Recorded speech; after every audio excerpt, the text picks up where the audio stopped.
Our vision for agriculture-led growth entails establishing at least one produce consolidation and distribution center in every county.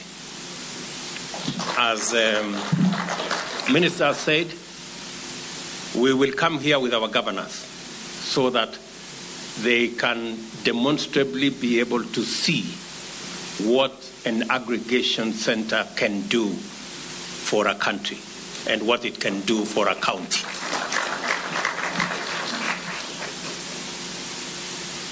In turning each county to a produce aggregator, we desire to create opportunities for small, independent retailers to participate in local and international trade by facilitating better market access.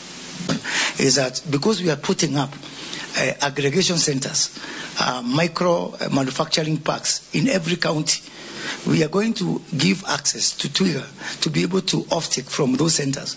Today, Twiga is only utilizing 30% of their capacity. For me, that is unfortunate, truly unfortunate. But there's some work that we have to do also. Twiga have done their bit. It's now for us to do. Set up these industrial parks.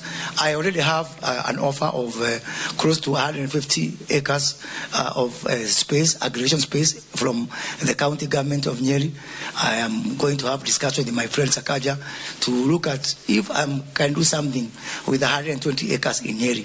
All about Jamhuri Showground, 600 acres that we use for only 1 week a year.